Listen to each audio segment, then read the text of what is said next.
शुरू के दिन मिल्समैन गरीबी, मुंबई, सपनों का शहर। लेकिन अरुण गावली के लिए यह संघर्ष का शहर था। उनका जन्म गरीबी में हुआ था। उनका परिवार बाइकुला में रहता था।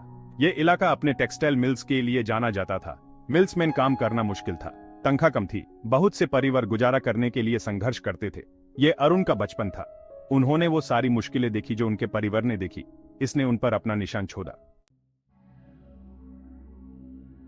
टेक्सटाइल वर्कर से गैंगस्टर तक, यह कहानी है अरुण की, एक ऐसे इंसान की जो अपनी जिंदगी में एक सीधा रास्ता चलते हुए मजबूरी और हालत के कारण एक अलग ही रास्ते पर चल पड़ा।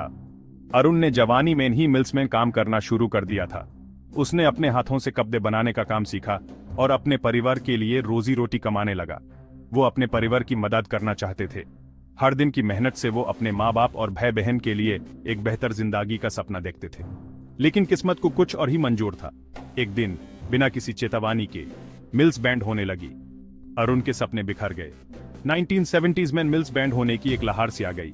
हर तरफ से सिर्फ बुरे खबरें सुनने को मिलती थी। काम करने वाले लोग सड़क पर आ गए। हजारों लोगों की नौकरियां चली गई। रोजगार की तलाश में लोग इधर उधर भटकने लगे। अरुण भी उन्हीं में से एक थे जो अपनी जिंदगी को नए सिर से शुरू करने की कोशिश कर रहे थे। अरुण भी उन्हीं में से एक थे। उसने अपनी पूरी जिंदगी मिल्स में काम करते हुए गुजारी थी और अब उसके पास कोई और रास्ता नहीं था। बेरोजगार और मजबूर, अरुण ने जुर्म का रास्ता अपनाया। उसने सोचा कि अगर उसके पास काम नहीं है तो वो अपने लिए कुछ और कर सकता है। उसने अपने आप को एक नए दुनिया में पाया जहां कानून का कोई डर नहीं था। उन्हें अपना गुजारा करना था। उसने अपने परिवार के लिए पैसा कमाने के लिए जुर्म का सहारा लिया। यह एक ऐसा फैसला था जो उसकी जिंदगी को हमेशा के लिए बदल देगा। वो एक लोकल गैंग में शामिल हो गए।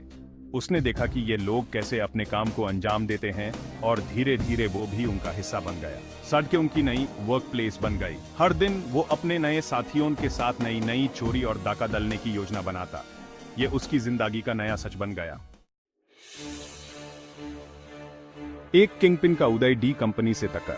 अरुण गौली तेज सीखने वालों में से थे। वो बेशरम भी थे। वो अंडरवर्ल्ड में तेजी से ऊपर चढ़ते गए।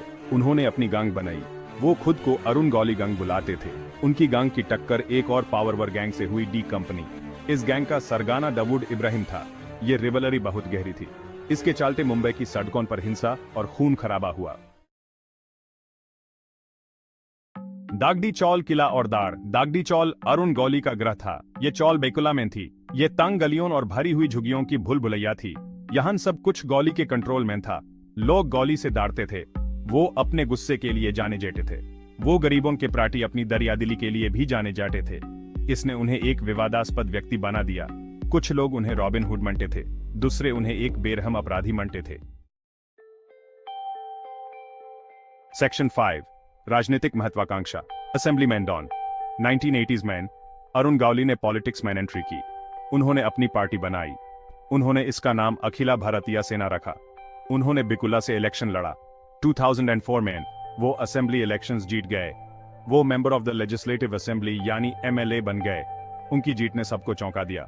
इससे बेकुला के लोगों पर उनका इन्फ्लुएंस भी दिखा।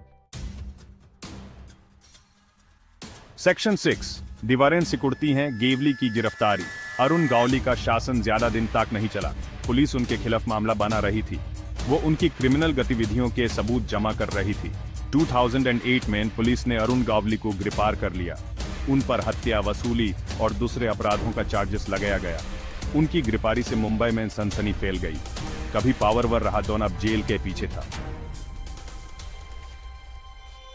सेक्शन 7, व्यवस्था में फंसना, मुकदमा और साजा। अरुण गौली का मुकदमा बहुत लंबा और पेचीदा था। अभियोजन पक्ष ने उनके खिलाफ पहाड़ जैसा सबूत पेश किया। गवाहों ने उनके अपराधों के बारे में गवाही दी। गौली के वकीलों ने तर्क दिया कि वो निर्दोष हैं। उन्होंने कहा कि उन्हें उनके दुश्मनों ने फंसाया है। मुकदमे ने पूरे देश को अपनी गिरफ्त में ले लिया। यह अंडरवर्ल्ड और कानून के बीच क्लैश था। 2012 में अदालत ने अपना फैसला सुनाया। सेक्शन 8, उम्र कैद, न्याय या बदला। अरुण गौली को दोषी पाया गया। जज ने उन्हें उम्र कैद की सजा सुनाई। उनका आतंक का शासन खत्म हो गया। उन्हें एक सुरक्षित जेल में भेज दिया गया। कुछ लोगों ने फैसले का जश्न मनाया। उन्हें लगा कि न्याय हुआ है। दूसरों को लगा कि गौली परिस्थितियों का शिकार है। उन्हें लगा कि उन्हें जुर्म की जिंदगी जीने पर मजबूर किया गया था। सेक्शन 9, अरुण गौली की विरासत, रॉबिन हुड या बेरहम अपराधी। अरुण गौली एक ऐसा नाम जो मुंबई के अंडरवर्ल्ड में खौफ का पर्याय बन गया था, लेकिन साथ ही एक ऐसा चेहरा भी जिसने गरीबों और जरूरतमंदों के लिए मसीहा का काम किया। अरुण गौली की जिंदगी विरोधाभासों की कहानी है। एक तरफ वो एक खूंखार गैंगस्टर थे, तो दूसरी तरफ वो गरीबों के लिए रॉबिन हुड भी थे। उनकी जिंदगी में इतने उतार चढ़ाव थे कि यह समझना मुश्किल हो जाता है कि वो असल में कौन थे। वो एक खूंखार गैंगस्टर थी। 1980 और 1990 के दशक में मुंबई के अंडरवर्ल्ड में उनका नाम बड़े बड़े डॉन के साथ लिया जाता था। उन्होंने कई अपराध किए, जिनमें हत्या, अपहरण और जबरन वसूली शामिल थे। वो कुछ लोगों के लिए रॉबिन हुड भी थी। गरीबों और जरूरतमंदों की मदद करने के लिए उन्होंने कई सामाजिक कार्य किए। उन्होंने अपने इलाके में अस्पताल, स्कूल और अन्य सुविधाएं स्थापित की, जिससे उन्हें जनता का समर्थन मिला। वो गरीबी से उठकर एक ताकतवर डॉन बने। उनका जन्म एक गरीब परिवार में हुआ था, लेकिन उन्होंने अपनी मेहनत और चालाकी से अंडरवर्ल्ड में अपनी जगह बनाई। उनकी कहानी एक ऐसे व्यक्ति की है जिसने गरीबी से उठकर सत्ता और ताकत हासिल की। फिर उन्होंने राजनीति में प्रवेश किया और एमएलए बने। 2004 में उन्होंने राजनीति में कदम रखा और अपने इलाके से विधायक चुने गए। उन्होंने अपने राजनीतिक करियर में भी जनता की सेवा करने का दावा किया। उनकी कहानी मुंबई के अंडरवर्ल्ड की जटिल वास्तविकताओं की याद दिलाती है। मुंबई का अंडरवर्ल्ड एक ऐसी जगह है जहां सत्ता, पैसा और अपराध का खेल चलता है। अरुण गौली की कहानी इस जटिल दुनिया की एक झलक पेश करती है। यह दर्शाता है कि गरीबी और परिस्थितियां कैसे लोगों को अपराध की जिंदगी जीने पर मजबूर कर सकती हैं। जब लोग गरीबी और बेरोजगारी से जूझते हैं, तो उनके पास अपराध की दुनिया में कदम रखने के अलावा कोई और विकल्प नहीं बचता।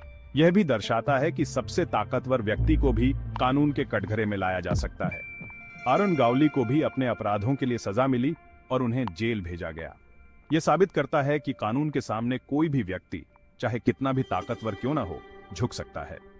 अरुण गौली के समर्थक आज भी उन्हें एक नायक मानते हैं। उनके समर्थकों का कहना है कि उन्होंने हमेशा गरीबों और जरूरतमंदों की मदद की और उनके लिए लड़ाई लड़ी। उनके समर्थकों के लिए वो एक ऐसे व्यक्ति हैं जिन्होंने अपने इलाके के लोगों के लिए बहुत कुछ किया। अरुण गौली की विरासत आज भी विवादित है। कुछ लोग उन्हें एक बेरहम अपराधी मानते हैं, जबकि कुछ लोग उन्हें एक नायक के रूप में देखते हैं।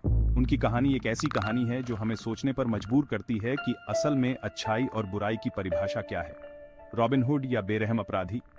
अरुण गौली की कहानी हमें यह सोचने पर मजबूर करती है कि एक व्यक्ति के कई चेहरे हो सकते हैं। उनकी जिंदगी के विभिन्न पहलुओं को देखकर हम यह समझ सकते हैं कि अच्छाई और बुराई के बीच की रेखा कितनी धुंधली हो सकती है। सेक्शन 10, निष्कर्ष, ताकत की कीमत। अरुण गौली की कहानी एक सबक देने वाली कहानी है। अरुण गौली, जिसे डैडी के नाम से भी जाना जाता है, ने मुंबई के अंडरवर्ल्ड में अपनी पहचान बनाई।